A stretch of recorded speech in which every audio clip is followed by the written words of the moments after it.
Salut les amis, j'espère que vous allez bien. On se retrouve aujourd'hui pour une nouvelle vidéo, un peu plus de 12 heures après la victoire du Barça contre l'Étoile Rouge de Belgrade. On va revenir sur l'état physique de Pau Cubarsí, sorti sur blessure hier, mais également sur des informations un peu plus générales, la forme du moment qui est extraordinaire et de manière un peu plus générale des informations relatives au Barça. Alors c'est parti.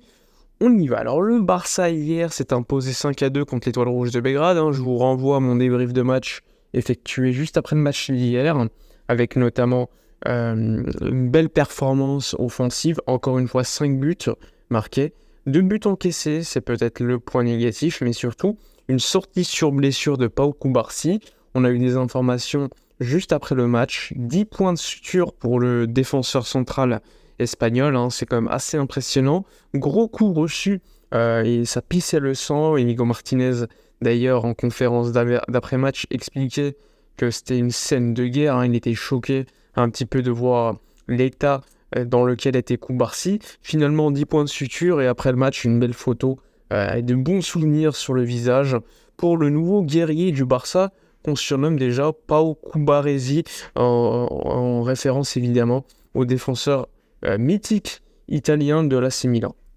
Bon, alors est-ce qu'il sera disponible pour le prochain match à Anoeta, donc au Real Stadium, pour ce week-end en Liga contre la Real Sociedad juste avant la trêve internationale? Selon Hansi Flick, il va bien et il devrait être dispo. Est-ce qu'il sera titulaire? Là, ce sera un autre sujet. Franchement, impossible pour l'instant de le déterminer. Mais en tout cas, le joueur est disponible et pourrait jouer ce match. Match compliqué, la Real Sociedad, surtout à l'extérieur, c'est toujours compliqué de jouer là-bas. Même si cette saison, c'est une équipe beaucoup plus en difficulté. Ces dernières semaines, ça va un peu mieux pour la bande d'Imanol Alguacil. Il y a des bons joueurs, on n'oublie pas Sadik, Takefusa Kubo, Oyarzabal et d'autres joueurs de qualité. Mais bon, le Barça est dans une telle forme, je regardais les stats, le Barça c'est la meilleure attaque d'Europe avec 55 buts marqués. Ce qui est impressionnant, c'est de voir qu'en 16 matchs, le Barça d'Hansi Flick a déjà amené le sujet du hors-jeu dans le débat de toutes les équipes. Même les médias parlent du hors-jeu. Est-ce qu'il faut changer les règles, etc. C'est quand même assez dingue de voir cela. D'ailleurs, Hansi Flick, en conf d'après-match, il a dit qu'il n'aimait pas le fait que le hors-jeu semi-automatique permettait que l'action se termine parce que ça pouvait amener une situation où le gardien pouvait perdre en confiance, etc. C'est légitime, je le comprends totalement, mais bon, des fois maintenant, les hors-jeux se jouent tellement au millimètre que c'est légitime aussi de laisser l'action aller jusqu'au bout.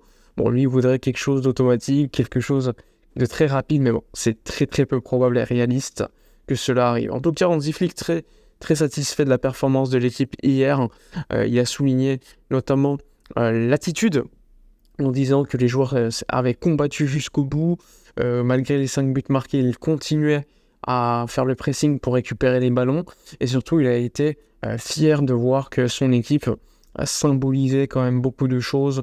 Un pressing offensif, des buts marqués et surtout une espèce de volonté de toujours aller de l'avant. Donc ça, c'est vraiment quelque chose qui a marqué Hansi Flick et il l'exprime en conférence de presse. Et je pense que en tant que supporter, on peut le dire, cette équipe, elle fait plaisir à voir. Peut-être qu'à la fin de la saison, tu ne gagneras pas de titre, même si c'est peu probable.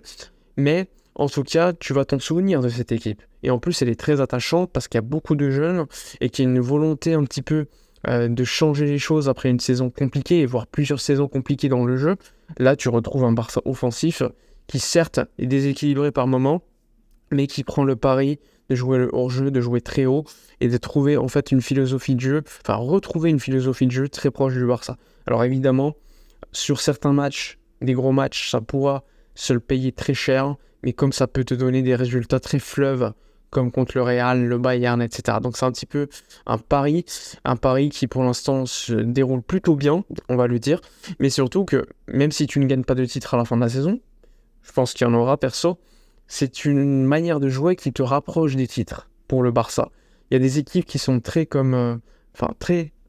proches de l'efficacité, comme le Real Madrid, ils sont efficaces dans les deux zones de manière générale dans leur histoire. C'est pas forcément une équipe portée par le jeu, même si par moments ça joue bien, pas cette saison, mais c'est une équipe qui est très portée par les résultats.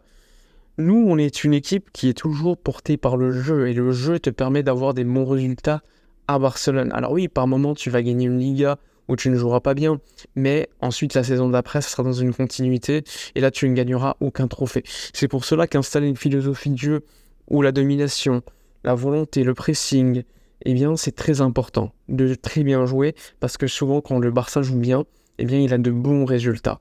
Et on le voit avec cette saison, majoritairement, le Barça a d'excellents résultats. Il y a 2 défaites. Une défaite où tu as fait tourner à l'excès parce que tu devais absolument faire reposer des joueurs. Il y avait beaucoup de blessés. C'était à Osasuna à l'extérieur. Et une autre défaite en Ligue des Champions où tu as 10 au bout de 10 minutes à l'extérieur contre Monaco qui aujourd'hui joue les hautes places de la Ligue des Champions de la phase de Ligue. Aujourd'hui, le Barça est d'ailleurs 6e du championnat de Ligue des Champions, donc ce qui lui permet d'être dans le top 8 pour l'instant. Le prochain match sera à domicile contre le stade de Brest, donc là ça va être très intéressant de voir Brest jouer à Montjuïc. Le Barça affronte une équipe qui est 4e, donc si tu les bats, tu passes devant eux et tu valides d'une certaine manière déjà la qualification. Je pense qu'on est déjà qualifié au minimum pour les barrages. Avec une victoire, là, tu te rapproches définitivement du top 8. Il restera 3 matchs. Et surtout, 3 matchs, tu en auras notamment un contre l'Atalanta, qui est une bonne équipe, il faudra faire attention. Un match contre le Benfica, ce sera compliqué. Et un match contre le Borussia Dortmund. Donc, prendre des points contre Brest est assez important pour, d'une certaine manière, capitaliser, parce que tu auras 3 matchs à la suite qui seront plus compliqués, largement quand même à la hauteur du Barça, mais beaucoup plus compliqué que ce qu'on a connu, même si vous allez me dire on a connu le Bayern, c'est vrai, mais bon, j'estime que l'Étoile Rouge, ça reste quand même inférieur à Brest, il suffit de voir le classement, à Benfica, qui a quand même perdu que 1-0 contre le Bayern, et ensuite à l'Atalanta, qui est une équipe qui est capable de mettre 3 buts au Napoli, qui est aujourd'hui leader de Serie A. Donc c'est quand même quelque chose qu'il faudra suivre. Bref, alors, sinon, les informations un peu plus générales, on a vu Koundé complètement heureux de sa performance d'hier, exprimer le fait qu'il se sentait physiquement meilleur comme jamais. Hansi Flick l'a d'ailleurs précisé en conférence de presse en disant qu'il était excellent, que c'était un professionnel, etc. Et Koundé il a dit qu'en ce moment, il essaie de s'améliorer offensivement. Et c'est ce qu'on voit, il y a une connexion avec Lamine Yamal, qui certes n'a pas eu de stats hier, mais qui a apporté des passes magnifiques pour Koundé, qui a ensuite été décisif. Et bien il y a une connexion entre les deux qui en ce moment marche plutôt bien, et avec du temps, encore plus du temps, des automatismes, ça pourrait être assez impressionnant. Donc Koundé a confirmé qu'il travaillait encore offensivement, et on le voit, déjà 3 passes décisives hier, en un seul match, c'est assez impressionnant. Voilà pour la vidéo de la journée, n'hésitez pas comme d'habitude à donner vos avis sur la vidéo, ce que vous pensez de Koubarsi et de sa performance, mais également du prochain match contre le stade de brestois, etc. Moi je vous dis à la prochaine, et d'ici là, comme d'habitude, portez-vous bien.